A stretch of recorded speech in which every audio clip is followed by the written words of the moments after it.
I'm Matt Miller, Senior Fellow at the Center for American Progress Action Fund, speaking for the Political Center, while also joining me on the left side of the spectrum from the Annenberg School for Communication at the University of Southern California today is Robert Scheer, editor of TruthDig.com. On the right from Washington, as always, is Tony Blankley, columnist for the Washington Times and senior visiting fellow at the Heritage Foundation. The feds have essentially nationalized Fannie Mae and Freddie Mac, the big mortgage-backing institutions. A huge bailout of the biggest insurer in the world, AIG, which was estimated at about $85 billion and would leave when the dust cleared, the federal government potentially owning 80% of the equity of AIG. And then on Friday morning, as we went to air, announcing what's essentially the biggest bailout in American history, the fine print, not all of which is in yet, but which is going to involve the feds buying up the distressed mortgage assets that are at the heart of this crisis, which could involve hundreds of billions of dollars, according to Treasury Secretary Paulson. They've also extended deposit insurance temporarily to money market funds, which have been viewed as secure for a long time, but which were teetering this week in some lack of confidence. The SEC announcing a ban on short selling in financial firms to try and reverse the downward pressure. Robert Scheer, why don't I start with you? What's the right way to think about what is happening at this epic moment? Well, I think, first of all, it's the end of the Reagan Revolution. It's the end of the illusion that these markets function best when they're left to their own devices, and we have a return to the wisdom of Franklin Delano Roosevelt, who saved capitalism from its own excesses, as is the case in every other advanced industrial society. And I think the bottom line here is that deregulation has come a cropper, and we saw that at the beginning of the Bush administration with the Enron meltdown. We've had nothing but. We got distracted by a lot of focus on the so-called war on terror, and while the administration neglected the economic meltdown. But as we went to air, John McCain said something that, my goodness, I never thought he would say, because he voted for all of this deregulation. He's the one who facilitated the lack of accountability. But, quote, he said that there was an inexcusable lack of financial transparency allowed Wall Street firms to engage in reckless behavior that padded their profits and fattened executive bonuses when times were good, but now imperil the financial security of millions of Americans when their bets turn sour. Well, that wouldn't have happened were it not for the deregulation that McCain so strenuously and his mentor, Phil Gramm, promoted. Tony, what do you make of this? Is this the death knell for a certain era of American capitalism? No, but in my column this week, I warned that we want to be careful about making broad generalizations based on first principles of governance or ideology, because this is not a situation that lends itself to the standard characterizations, whether it's free market or regulation. This is a wonderful time to use good, rational judgment unencumbered by previous biases and dispositions.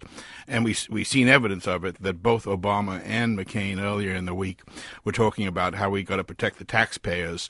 And by the end of the week, they're both endorsing taxpayer liability of probably somewhere between $500 billion and $1 trillion to take over all of the bad bonds, which, by the way, does not in any event solve the economic danger to the country and the world, but it does probably stop the initial the momentary crisis, which is a complete seizing up of world finance and the lack of any credit to either consumers or business. There were certainly some decisions you can point to pretty clearly that shouldn't have been made when they lifted the 15-to-1 leverage ratio a few years back, which made it possible for Lehman Brothers and others to have a 30-to-1 ratio. The excessive leveraging of assets obviously creates just the potential for just a kind of catastrophe that we've been in the middle of.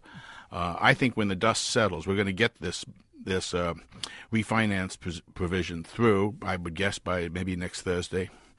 And then we won't do re-regulation until next year with the new Congress and a new president. And my guess is it'll be reasonably sensible, because the danger of excessive regulation is lack of productivity and efficiency. The danger of no regulation is extreme volatility as we've seen recently. The idea that those leverage rules were removed and that literally all of Wall Street has been allowed to run on 30 to 1, $1 of cash or equity, so people get this, then levered up, with 30 times that much in borrowing, that's exactly what allows. And then to let companies like AIG use levels of leverage like that in these very fancy, exotic, highfalutin derivative contracts that then, because they're so tied into every other financial institution in the world, suddenly makes them required a bailout, is just it's a total mockery of what so often. Let me finish speaking, Tony. I'll let you talk.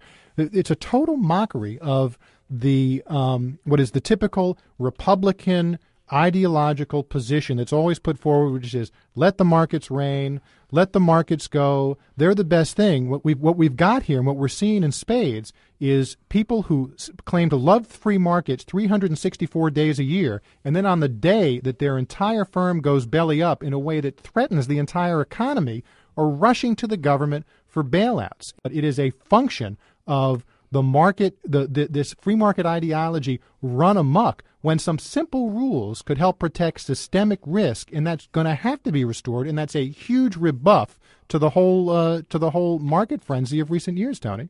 I thought that the Republican Party believed in small government. They used to hit the Democrats over the head, and now under this Republican administration, we've had the most incredible expansion of government, perhaps in our history. Certainly on the military side, we've gone trillions into debt, and now on the financial side. And we don't know. Paulson said in his statement, we don't know what the end is, but we know an awful lot of taxpayers' money is going to have to go into this.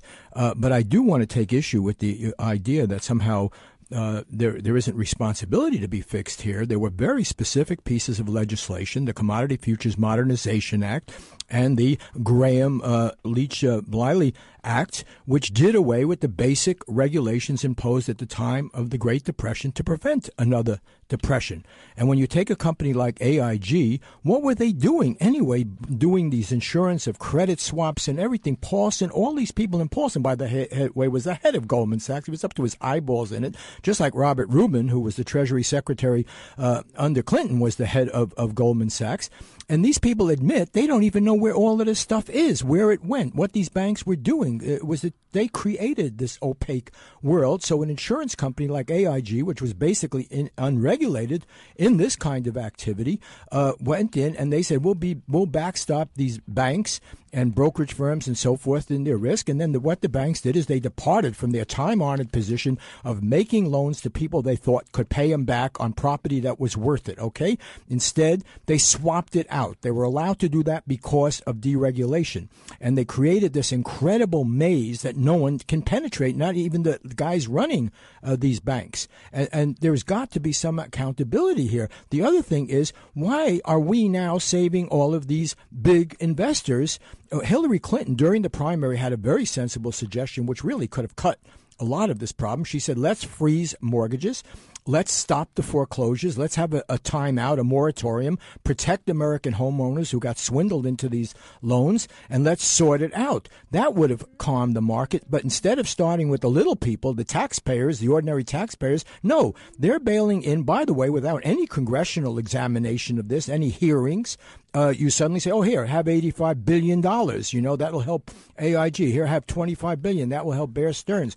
And they are making a commitment of trillions up the road, trillions, without any kind of serious oversight. And the guys distributing the funds are distributing it to the very firms that they used to run. Just a note from the New York Times this week, one of the European Commission officials, they'll say that even the standard bearer of the market economy, the United States, negates its fundamental principles and its behavior in terms of the level of government intervention. This is the first time it's in the heart of capitalism, this official went on, which is enormously more damaging in terms of the credibility of the market economy. When asked on CNBC this week what caused all this, Ken Lewis said excessive leverage, greed, and not wanting to lose market share to competitors, something we've talked about. Warren Buffett, just to give the old prophetic sage his due, warned in 2003 that derivatives were financial weapons of mass destruction, and that while the Federal Reserve System was created in part to prevent financial contagion, Buffett said there's no central bank assigned to the job of preventing the dominoes toppling in insurance or derivatives.